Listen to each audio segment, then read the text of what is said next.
হাসরের ময়দানে এমন একটা পাওয়ার দিবেন, যেই পাওয়ারটা হলো, অনেকেই আছেন যে পাওয়ারটার জন্য, যে আশা নিয়ে, যে মাকসাদ নিয়ে আপনার আমার সন্তানকে মাদ্রাসায় দিয়েছি, যে আশা নিয়ে, যে মাকসাদ নিয়ে আপনার আমার সন্তানকে মাদ্রাসায় দিয়েছি, সেই আশাটা হলো, অনেক হুজুরের কাছে শুনেছি আল্লামা গফুরী রহমাতুল্লাহ আলাইহি বলেন, একজন কুরআনুল হাফেজকে আল্লাহ রাব্বুল আলামিন হাসরের ময়দানে এমন একটা পাওয়ার দিবে, যে পাওয়ারটা হলো, এই কুরআনুল হাফেজ যদি হাফেজুল কুরআন হয় এবং তার উপর আমল করে, তার জীবনকে অতিবাহিত করে, জিন্দেগিকে পার করে, এই ব্যক্তিরা যখন কুরআনুল হাফেজ হবে, আল্লাহ রাব্বুল আলামিন তাকে কাল কিয়ামতের দিন হাসরের ময়দানে বিশেষ একটা পাওয়ার দিবে।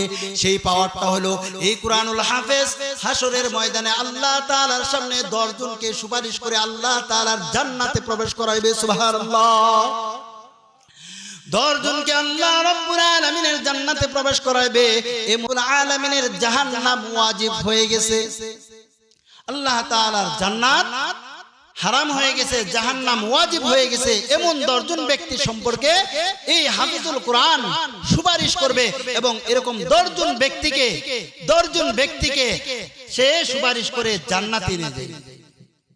10 জন ব্যক্তির ভিতরে আল্লামা গফুরী রহমাতুল্লাহ আলাইহি সর্বপ্রথম যেই 2 জন ব্যক্তিকে বাছছেন, সর্বপ্রথম যেই 2 জন ব্যক্তি, 2 জনের ব্যক্তির সর্বপ্রথম হলো আল্লাহ রাব্বুল আলামিন। আল্লাহ রাব্বুল আলামিন বলে 10 জনের ভিতরে সর্বপ্রথম হলো, 1 নাম্বার হলো মা। 1 নাম্বার হলো মা। যারা আমরা মা আছি, আমরা মারা কতই না ভাগ্যবান। 1 নম্বরে মার কথা বলেছে। এখন আমরা নারীদের সমান অধিকার নিয়ে স্লোগান দেই। যাই হোক, ওই সাবজেক্টটা আমি আজকে আলোচনা করব না। আল্লামা গফুরী রহমাতুল্লাহ আলাইহি একটা সিরিয়াল তুলে ধরেন, 10 জন ব্যক্তিকে আল্লাহ রাব্বুল আলামিন এই হাফেজকে, এমন 10 জন ব্যক্তিকে জান্নাতে নিয়ে যাবে। 10 জনের ভিতরে সর্বপ্রথম 1 নাম্বার হলো মা, 2 নাম্বার হলো বাবা। আজকে আমরা এই মাদ্রাসার ভিতরে যে সমস্ত পিতামাতা আছি, এই মাদ্রাসার কোরআন এবং সুন্নাহর মজলিসের ভিতরে আমরা যারা বসছি, আমাদের ছেলে মেয়ে যারা কুরআনুল হাফেজ হয়েছে, আমরা কতই না ভাগ্যবান।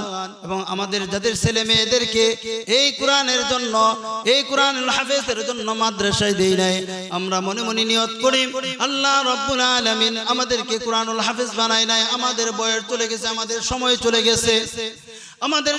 চলে গেছে, আমরা যেহেতু আজকে নিয়ত করতে পারি আল্লাহ রাব্বুল আলামিন আমাকে যে একটা সন্তান দিয়েছে, একটা হয়তোবা ছেলে দিয়েছে বা মেয়ে দিয়েছে, সেই সন্তানটাকে আমি কুরআনুল হাফেজ বানাইবো। 1 নাম্বার হলো মা, 2 নাম্বার হলো বাবা।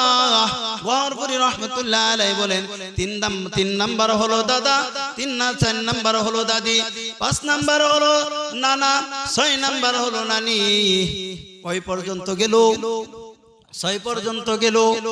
6 পর্যন্ত দেওয়ার পর আল্লামা গফুরী রহমাতুল্লাহ আলাইহি বলেন 1 নাম্বার হলো দাদা, 1 নাম্বার হলো মা, 2 নাম্বার হলো বাবা, 3 নাম্বার হলো দাদা, 4 নাম্বার হলো দাদি, 5 নাম্বার হলো নানা, 6 নাম্বার হলো নানি, 7 নাম্বার হলো শ্বশুর এবং শাশুড়ি, 7 এবং 8 নাম্বার।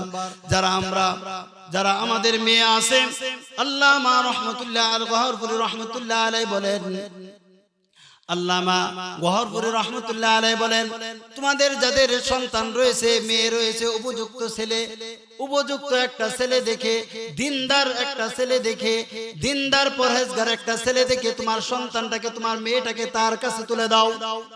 যে কথা বলেছিলাম, আব্দুল কাদের জিলানী রাহমাতুল্লাহ আলাইহি, তার বাবার নাম ছিল কারি আবু সালে মুসা জঙ্গি রহমাতুল্লাহি আলাইহি।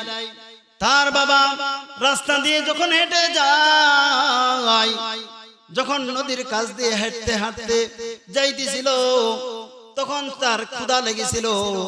নদীর ভিতরে যখন একটা ফল পেয়েছিল, সেই ফলটা সে আহার করেছিল। ফলটা আহার করার পর তার মনের ভিতরে অন্তরের ভিতরে অনুতপ্ত হইল, আমি ফলটা কার খাইলাম? এই ফলটা তো অবশ্যই একটা মালিক রয়েছে।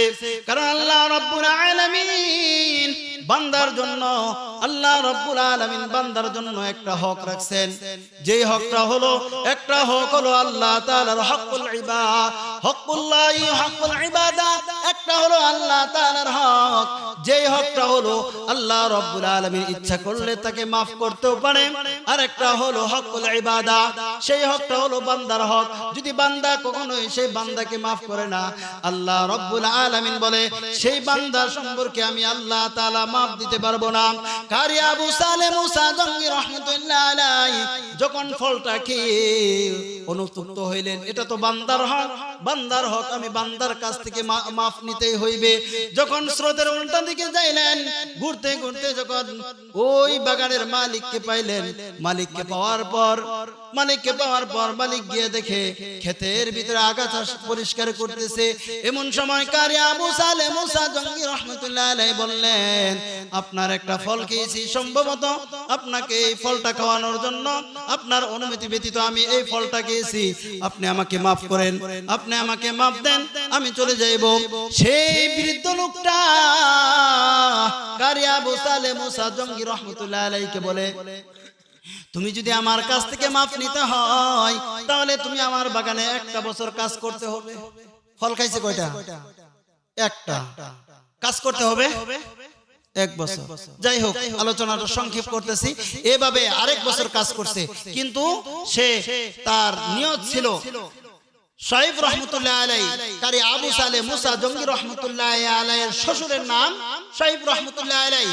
বলতেছে, মনে মনে চিন্তা করলো, আমার ঘরে একটা মেয়ে আছে, সেই মেয়েটাকে যদি আমি আল্লাহ তাআলার কুরআন মতো, আল্লাহ রাসূলের সুন্নাত অনুযায়ী, আল্লাহ রাসূলের কথা মতো যদি আমার মেয়েটাকে বিবাহ দিতে চাই, তাহলে অবশ্যই একটা উপযুক্ত ছেলে দেখে কি দিতে হবে?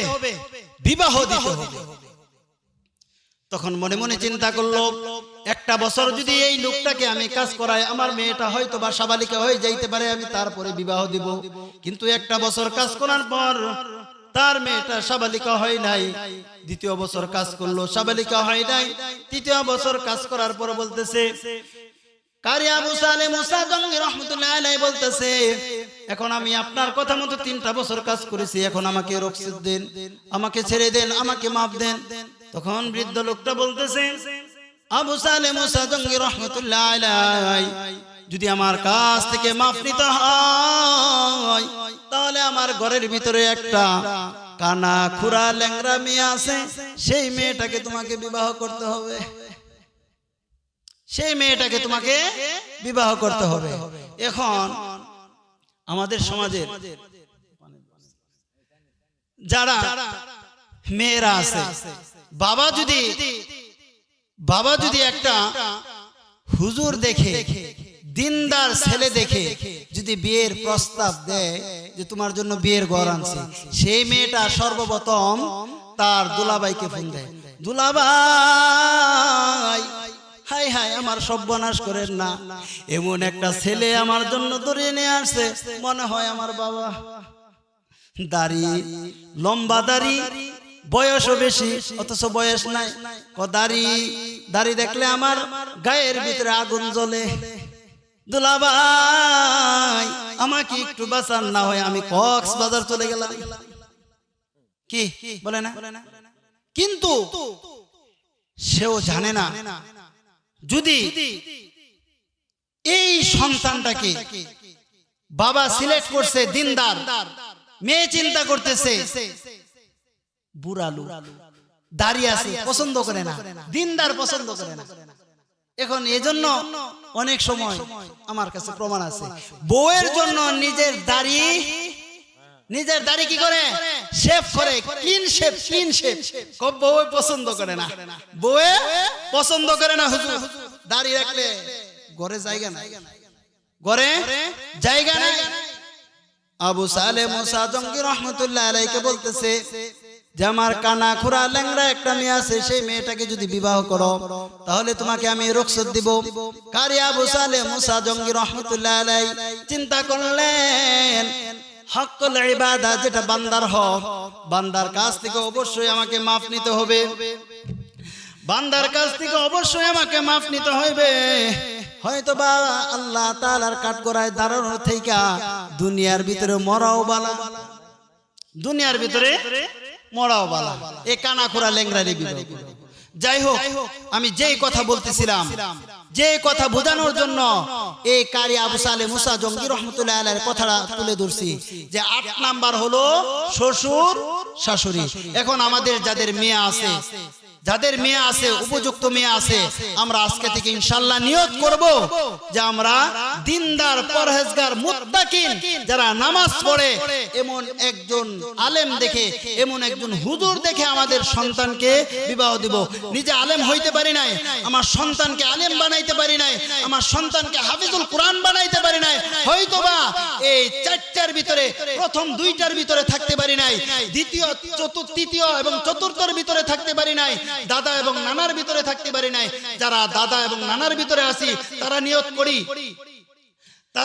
করি যে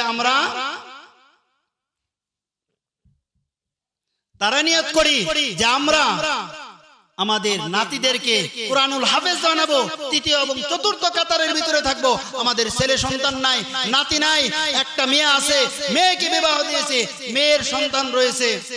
আমরা নিয়ত করি যে আমরা পঞ্চম এবং ষষ্ঠের ভিতরে থাকবো। যদি পঞ্চম এবং ষষ্ঠের ভিতরে থাকতে না পারি, সপ্তম এবং সপ্তমের ভিতরে থাকবো, অষ্টমের ভিতরে থাকবো। যেহেতু আমরা আমাদের মেয়েটাকে দিনদার, কেন মেয়েটাকে যদি দিনদার স্বামীর কাছে বিবাহ দেই, একটা হুজুর ছেলের কাছে দেই, কমপক্ষে এই দিনদার পরহেজগার মুত্তাকিন একটা ছেলের কাছে দেওয়ার কারণে, হুজুরের কাছে দেওয়ার কারণে চুলের মুঠি ধরে যৌতুকের জন্য মারবে না, যৌতুকের জন্য চুলের মুঠি ধরে মারবে না, যৌতুকের জন্য শরীরের ভিতরে কেরোসিন দিবে না। এই হুজুর ছেলের বৈশিষ্ট্য আল্লামা গওহরপুরী রাহমাতুল্লাহ আলাইহি বলেন। 8 নাম্বার গেল, নবম এবং 10 নাম্বার হলো লজিন মাস্টার। আল্লাহ রাসূল সাল্লাল্লাহু আলাইহি ওয়াসাল্লাম হাদিসের ভিতরে বলেন, মান ক্বরাআল কুরআন ফাআল্লা, মান ক্বরাআল কুরআন ফাআল্লা হালালাহু ফাহাররামা হারামাহু ওয়া শাফাতুন নার। আল্লাহ রাসূল সাল্লাল্লাহু আলাইহি ওয়াসাল্লাম হাদিসের ভিতরে বলেন যে এই কুরআন এমন একটা কুরআন, এই কুরআন হাফিজুল কুরআন 10 জনকে আল্লাহ তাআলার তৈরি জান্নাতে, যাদের জন্য জাহান্নাম ওয়াজিব হয়ে গেছে, তাদের পক্ষে সাক্ষী দিয়ে তাদেরকে জান্নাতে পৌঁছায়। সুবহানাল্লাহ। এই 10ম নাম্বার, নবম এবং 10ম নাম্বারের ভিতরে যারা আছে, যারা কোরআনের জন্য এই মাদ্রাসায় 1 টাকা দিয়েছেন, সেও আহলুল কোরআন। আমি কোরআনের জন্য একটা মাদ্রাসার ছাত্রকে 1 বেলা খাওয়াইছি, সেও আহলুল কোরআন। সে একটা জামা কিনে দিয়েছে, সেও আহলুল কোরআন। একটা টুপি কিনে দিয়েছে, সেও আহলুল কোরআন। তার সামর্থ্য নাই, একটা ছোট বাচ্চা কুরআনুল হাফেজ মাদ্রাসায় পড়ে, আমার সামর্থ্য নাই, তাকে ধরে একটু আদর মোহাব্বত দিয়েছে, সেও হলো আহলুল কোরআন। আমরা 1 থেকে 8ম পর্যন্ত থাকতে পারি নাই, অন্তত আল্লাহ রাব্বুল আলামিন যত নবম এবং 10ম থেকে আমাদেরকে মাহরুম না করে, 10ম এবং 9ম থেকে মাহরুম না করে। কেন? এই মাদ্রাসায় শিক্ষা করলে লাভ কি?